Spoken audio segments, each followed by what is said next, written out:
Bonjour, j'ai l'honneur de vous présenter mon exposé sur les propriétés thermiques du graphène via l'équation de Dirac sans masse avec un champ magnétique externe dans l'espacement commutatif.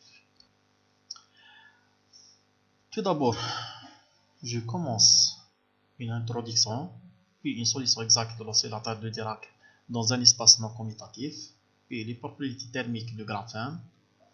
On termine par une conclusion. Récemment, l'étude de l'espacement commutatif et leur implication en physique est devenue un domaine de recherche extrêmement actif. L'objectif de cette étude est de présenter l'influence des paramètres non commutatifs sur les propriétés thermodynamiques du graphène.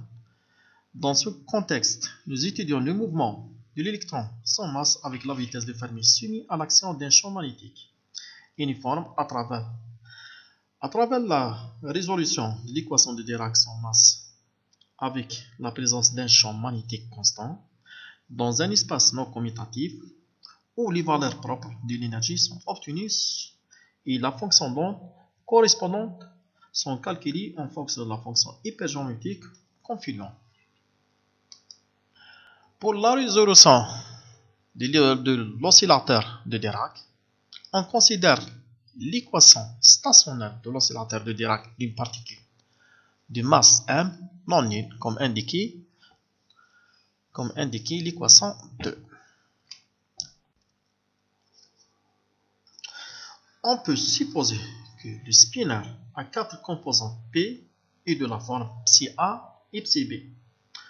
Par substitution du psi, on obtient les équations 3 et 4 pour le spinner à 2 composantes psi A et psi B. Ces deux équations permettent d'éliminer psi B en faveur de psi A, de sorte que l'on peut avoir par insertion de P plus et P moins. On obtient l'équation 5. Pour résoudre l'équation 5, nous utilisons l'anastase psi A, puis en utilisant la transformation JZ, on obtient l'équation 9. La solution 9 est donnée en termes de la fonction confluente hypergéométrique. En termes de variables radiales et angulaires, nous pouvons maintenant écrire la forme générale de la fonction d'onde psi A comme suit. En utilisant la condition de la convergence des solutions à l'infini, ce qui conduit à psi tend vers 0. À l'infini, on obtient la condition quantique générale suivante, l'équation 13. On injecte l'équation 7 et 8 et 10 dans l'équation 13. On obtient les valeurs propres de l'énergie seront données par l'équation 14. On remplace m égale à 0 dans l'équation 14. On déduit le spectre de l'oscillateur de graphène. À la limite θ, lorsque θ tend vers 0, on obtient le cas ordinaire, l'équation 16. Pour les propriétés thermiques de graphène, on considère la fonction du partition du système à température T et en appliquant le théorème du résidu par les deux pôles S égale à 0 et S égale à 2, on obtient l'équation 20.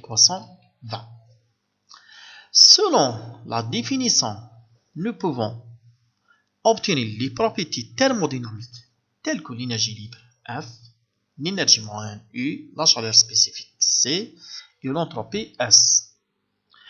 On représente les propriétés thermodynamiques, la figure 1 et 2 et 3 et 4.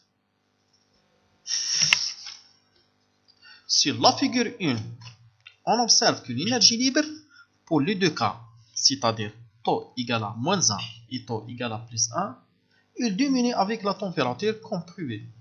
On observe que les énergies libres coïncident à basse température, mais se produit une petite séparation qui augmente avec la température et avec la grandeur du paramètre non commutatif θ.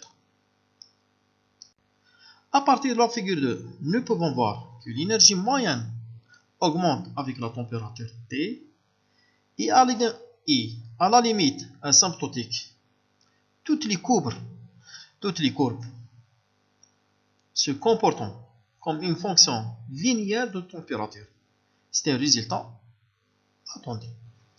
Dans la figure 3, pour la chaleur spécifique, nous pouvons voir un changement brusque de sa forme. Cela nous permet d'expliquer que la courbe ne présente pas ou n'indique pas l'existence d'une transition de phase. Maintenant, la fonction d'entropie de graphène, on observe qu'elle augmente avec la température notée, que la séparation de courbes augmente lorsque le paramètre θ croît.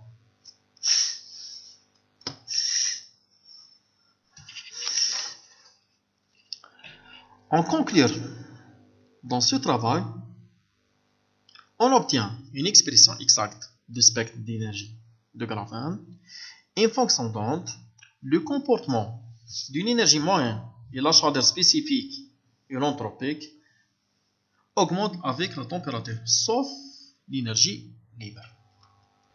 Merci pour votre